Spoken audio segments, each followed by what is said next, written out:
Testicular hanging है वो क्यों आती है और उसका ठीक कैसे किया जाए या घर बैठे उसको कैसे इलाज उसका किया जाए, वो आज हम बात करेंगे इस बारे में। देखिए,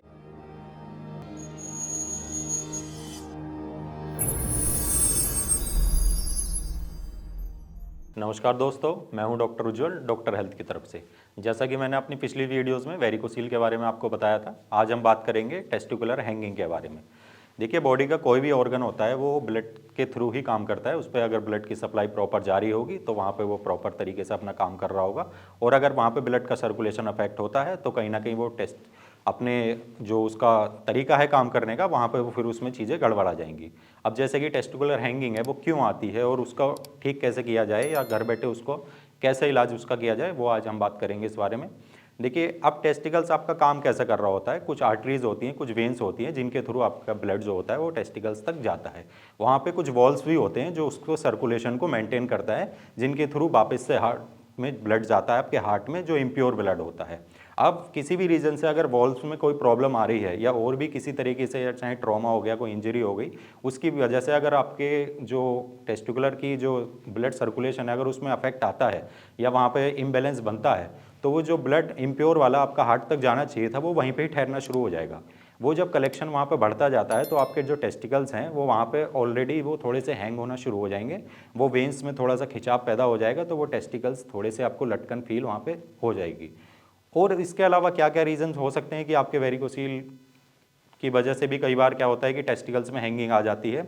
कई बार अगर आप किसी ऐसे एरिया में हो जहाँ का टेम्परेचर बहुत ज़्यादा बढ़ता है, जो नॉर्मल 38 40 डिग्री 45 डिग्री तक रहता है, तो वहाँ पे भी आप अपने टेस्टिकल्स में थोड़ी सी हैंगिंग फील करोगे, और उस वजह से आपको हो सकता है कि डिस्कम्फर्ट भी फील हो या वहाँ पे पेन भी आ रहा हो। इसके अलावा अगर आप किसी रेडियो एक्टिव वाले एरिया में हो या आप किसी ऐसी फैक्ट्री में काम कर रहे हो जहाँ पे थोड़ा सा रेडियो एक्टिव पदार्थ रहते हैं या उस तरह की चीज़ें रहती हैं, तो वहाँ पे भी आपके टेस्टिकल्स के थोड़े से फंक्शन अफेक्ट होने का डर रहता है। उसमें तो आपके स्पर्म के डैमेज होने का भी खतरा रहता है।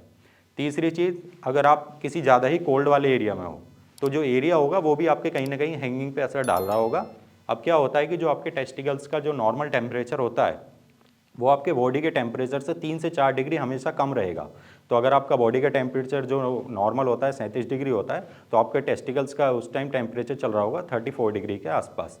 तो अब वहाँ पे क्या होता है कि अगर बाहर का मौसम समर का चल रहा है, गर्मियाँ हो रही हैं, तो बाहर का अगर टेम्परेचर 40 डिग्री सेल्सियस चल रहा होगा, तो वहाँ पे क्या होगा कि आपका बॉडी का जो टेम्परेचर होगा वो ज़्यादा होगा, तो वहाँ से टेस्टिकल्स को बॉडी उससे दूर करने की कोशिश करेगी।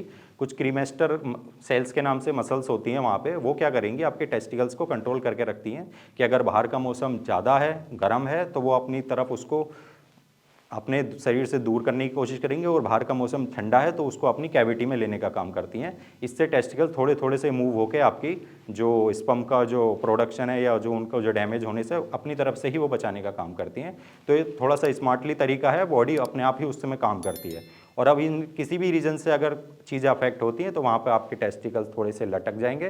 कुछ चीज़ें ऐसी होती हैं कि वो आपके एज के साथ भी आपकी चीज़ें चेंज होंगी। जैसे अगर आपकी जैसे एज बढ़ती जाएगी, आप 25 साल 30 साल 40 साल 50 साल होंगे, तो स्किन ऑटोमेटिकली थोड़ी थोड़ी सी लूज़ होती चली जाएगी, जिसकी वजह से वो जो शैगिंग टेस्टिकल्स बोलते हैं जिसको, या टेस्टिकुलर हैंगिंग बोलते हैं, वो धीरे धीरे अपने आप वैसे ही बढ़ती चली जाएगी।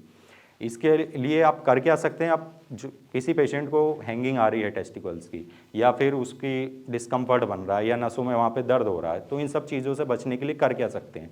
सबसे पहले तो अपना थोड़ा सा लाइफस्टाइल ठीक कर लो, यानी कि अगर आप वेट लिफ्ट ज़्यादा कर रहे हो या वजन ज़्यादा उठाने की कोशिश करते हो, आपके टेस्टिकल्स, आपको पता भी चल गया कि टेस्टिकल थोड़े से हैंग कर रहे हैं या वहाँ पे डिस्कम्फर्ट आ रहा है, फिर भी आप उस चीज़ को कर रहे हो, तो उस चीज़ को छोड़ दो।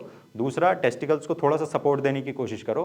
तो मार्केट में चाहे तो सपोर्टर आते हैं, टेस्टिकल सपोर्टर आते हैं, आप उसको पहनना शुरू करो, या नॉर्मल आप लंगोट पहन सकते हैं। ये जो भी अंडरवेयर अब तक आप पहन रहे हो तो उसमें कोशिश करो 1 नंबर छोटा अंडरवेयर पहन के रखो, तो टेस्टिकल्स को सपोर्ट की बहुत ज़्यादा ज़रूरत है।